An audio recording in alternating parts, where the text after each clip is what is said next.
नमः शिवाय। भक्तों, आज का ये वीडियो बहुत ही विशेष है। विशेष इसलिए है कि इसमें हमने भगवान शिव जो त्रिलोकीनाथ हैं उनकी आराधना, उनकी स्तुति, उनकी भक्ति का एक अनूठा प्रयास किया है। प्रभु भोलेनाथ जो बहुत ही भोले हैं, शिव जिनका अर्थ ही कल्याणकारी है, उनको प्रसन्न करना, अपनी मनचाही जो हमारी संकल्प है उसकी सिद्धि करना, जो भी हम पाना चाहते हैं भौतिक या आध्यात्मिक। आप सबको पता है कि मेरे शिव तो बहुत जल्दी प्रसन्न हो जाते हैं और वो सब कुछ दे देते हैं जो हम पाना चाहते हैं। भक्तों, ये जो इस वीडियो का कंटेंट है ये बहुत ही प्रयास के बाद इसको एक कॉम्पैक्ट फॉर्म में लाया गया है। और अगर आप इस पूजा को केवल सुनते ही हो और मन में बोलते हो तो आपको बहुत ही सफलता मिलेगी, बहुत अधिक लाभ मिलेगा। और भक्तों, कुछ दिन निरंतर सुनने के बाद जब आपको ये याद हो जाए तो आप समय में इसका सुबह, शाम या दिन में किसी समय भी इसका पाठ कर सकते हो। ये बहुत ही लाभकारी है। ये पिछले 10 वर्षों से मैं करता आ रहा हूँ और मेरा अपना ये अनुभव है कि इससे अधिक कोई भी लाभ देने वाला, मन को शांति देने वाला, धन धान्य देने वाला, समृद्धि देने वाला और कोई भी विधि नहीं है और कोई भी उपाय नहीं है। शिव बड़े ही बोले हैं। और अब बिना समय गवाए हम ये पूजा आरंभ करते हैं। आप ध्यान से सुनिए, शुरू से लेकर अंत तक सुनिए, ये मेरी विनती है। अब पूजा आरंभ करते हैं। पहले सुमर गणेश व्यास जी को शीश झुकाता हूँ। कलम चले निर्विघ्न सरस्वती मात मनाता हूँ। आप बधाएं हर लीजिए, रिद्धि सिद्धि का आप दयालु हमें भर दीजिए। ब्रह्मा विष्णु शिव शक्ति एक स्वरूप हैं, जिसने भेद किया उसने धारण कर सहा शिव मंत्र। नारद जी बोले शिव सुमरन का सरल उपाय कहें, हम भावुक इंसान भावना में ही दिख बहें। सरल तरीका नारद को ब्रह्मा जी ने बतलाया, ओम नमः शिवाय का मूल मंत्र नारद जी को समझाया। अक्षय चंदन गंध बेल पत्रों से शिव वर्षें, डाक ततूरे आग के फूल जब शिव पर बरसें। अब हम द्वादश ज्योतिर्लिंगों का स्मरण करते हैं। द्वादश ज्योतिर्लिंगानि सौराष्ट्रे सोमनाथम च श्रीशैले मल्का अर्जुनम उज्जैन्यम महाकालम ओंकारम मलेश्वरम प्रलय वैनाथम च डाकिन्याम भीमशंकरम सेतु वंदे तु रामेशम नागेशम दारुकामने वाराणस्यम तु विशेषम त्र्यंबकम गोमती तटे हिमालय तु केदारम कुष्मेश शिवालय एतानि ज्योतिर्लिंगानि साया प्रातः पठेन्त्रम सबजन कृतं पापम समरेण मनिष्यति।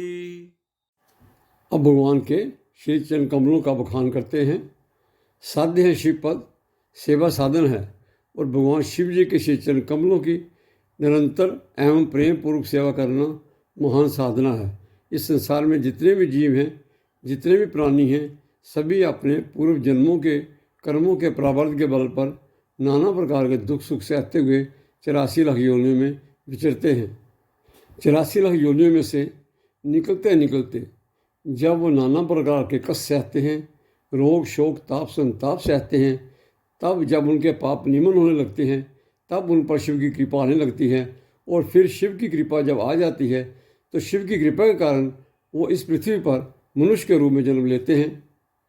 जब कोई भी प्राणी, कोई जीव इस पृथ्वी पर मनुष्य के रूप में जन्म लेता है तो उसका सबसे पहला कर्तव्य ये होता है कि जिस भगवान की कृपा से, जिस शिव की कृपा से उसे ये मनुष्य का अनमोल जीवन मिला है, निरंतर उनके श्री चरण कमलों का ध्यान करे।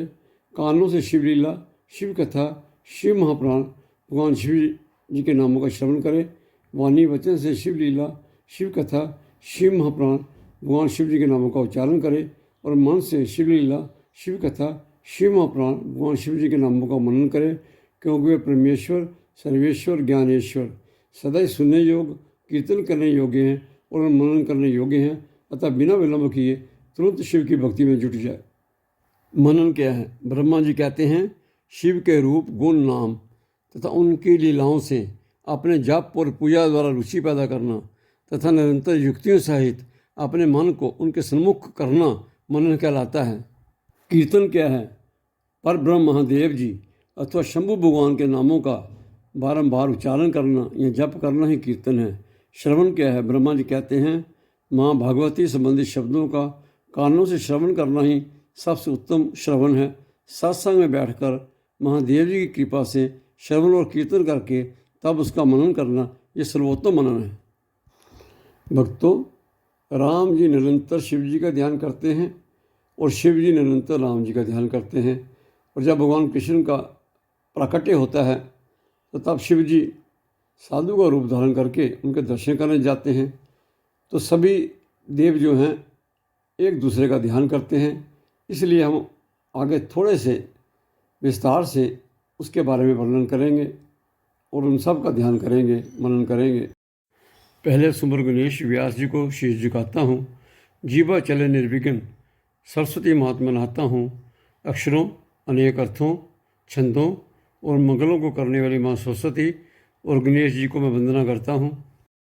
श्रद्धा और विश्वास के स्वरूप श्री भवानी जी और श्री शंकर जी को वंदना करता हूँ, जिनके बिना सिद्ध लोग भी अंतःकरण में स्थित ईश्वर को नहीं देख सकते हैं, जिन्हें स्मरण करते ही सिद्धि प्राप्त होती है, जो गणों के स्वामी और सुंदर हाथी के मुख वाले हैं। वह बुद्धि के समूह और शुभ गुणों के भंडार गणेश जी मुझ पर कृपा करें। कुंद के फूल और चंद्रमा के समान देह वाले, पार्वती माता के साथ विहार करने वाले, दया के सागर, ऐसे कामदेव को भस्म करने वाले शिव जी मुझ पर कृपा करें, जो नील कमल के समान श्याम वर्ण वाले हैं, खिले हुए लाल कमल के समान नेत्रों वाले हैं, जो सदैव श्री सागर में शयन करने वाले हैं।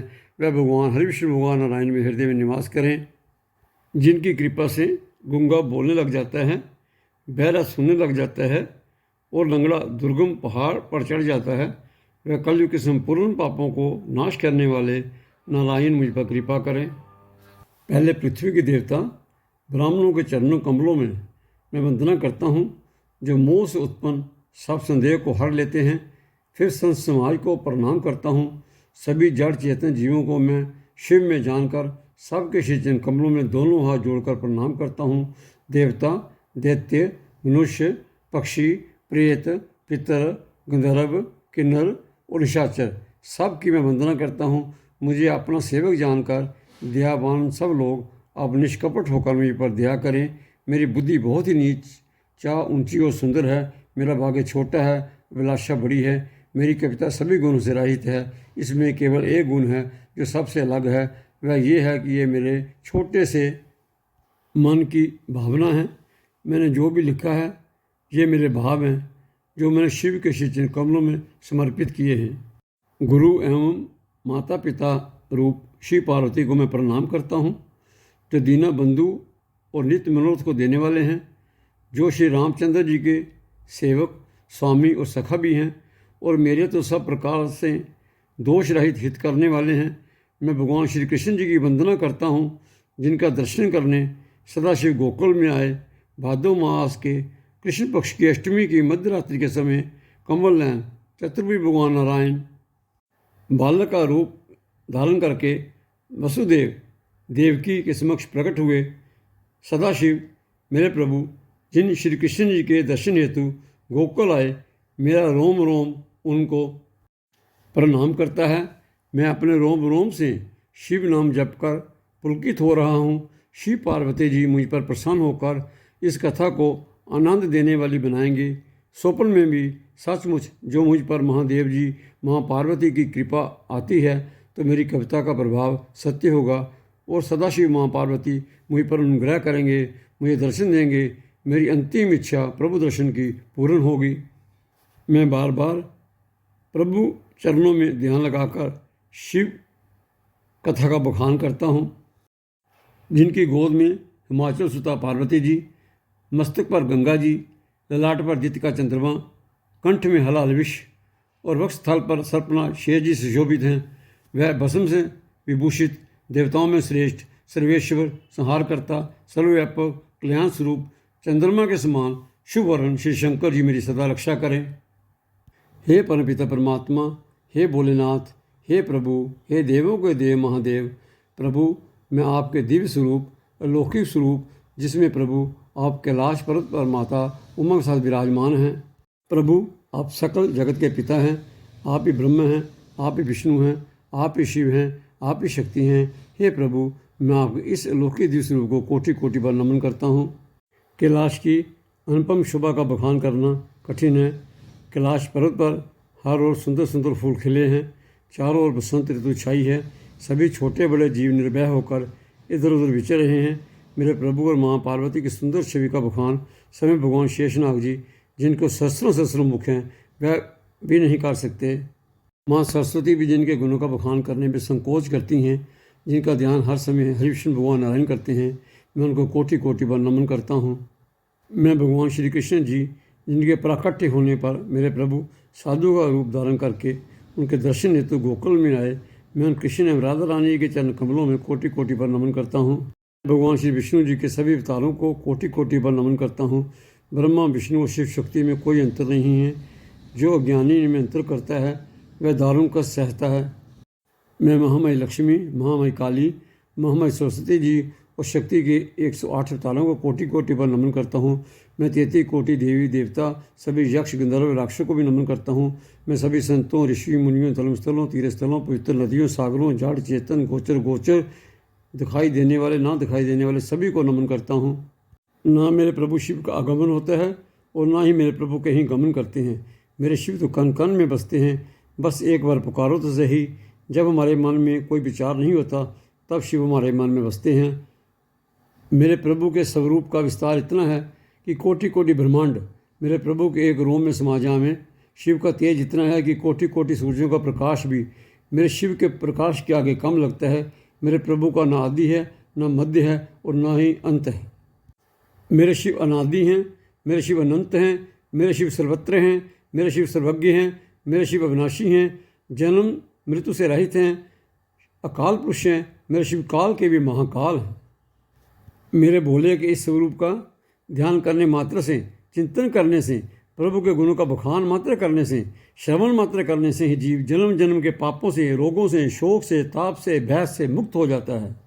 मेरे प्रभु गुणों के सागर हैं। संसार में जितने भी गुण हैं उन सभी की उत्पत्ति मेरे शिव से हुई है। स्वयं भगवान शेषनाग जी भी, जिनके सहस्रों मुख हैं, मेरे प्रभु के गुणों का बखान करने में सक्षम नहीं हैं। माँ सरस्वती जी भी मेरे प्रभु के गुणों का बखान करने में संकोच करती हैं। शिव इतने दयालु कृपालु हैं कि अगर कोई पापी से पापी जीव सभी पापों को त्याग कर प्रभु की शरण में आ जाता है तो शिव उसके सभी पापों से मुक्त कर देते हैं और अपने चरणों में स्थान देते हैं। संसार में कोई जीव भी इतना सक्षम नहीं है इतने पाप कर सके जितने मेरे शिव क्षमा न कर सकें। मेरे शिव दया का सागर हैं। भक्तों, कहा जाता है जन्म जन्म मुनि जतन कराही, अंत राम कहीं आवत नाही, जासु नाम बल शंकर काशी, देत सभी समगति अविनाशी। इस वीडियो में 12 ज्योतिर्लिंगों का भी वर्णन किया गया है जिनके स्मरण मात्र से ही जन्मों जन्मों के पाप कट जाते हैं। यहाँ पर यह बताना जरूरी है कि जब तक प्रभु की कृपा ना हो प्राणी चाहकर भी प्रभु के नाम का सिमरन चिंतन नहीं कर सकता है। इसलिए आज मुझे जो प्रभु ने इतना समर्थ दिया, इतनी कृपा की कि मैं कुछ अपने मन के भाव इस वीडियो में रख सका। मुझे आशा है कि आप सभी इस वीडियो को अंत तक देखेंगे और इसका लाभ लेंगे, क्योंकि शिव बड़े ही दयालु हैं। एक बार प्रभु के नाम का सिमरन कर देंगे, एक बार 12 ज्योतिर्लिंगों का उच्चारण कर देंगे तो आपके जन्मों जन्मों के पाप कट जाएंगे। आप भगवान को अनुभव कर लोगे। आशा है आज का ये वीडियो आपको अच्छा लगा होगा। लाइक अवश्य करें और शेयर करना ना भूलें ताकि अधिक से अधिक लोग इसका लाभ ले सकें। और अगर आप चैनल पर पहली बार आए हैं तो सब्सक्राइब करना ना भूलें। ओम नमः शिवाय, ओम नमः शिवाय।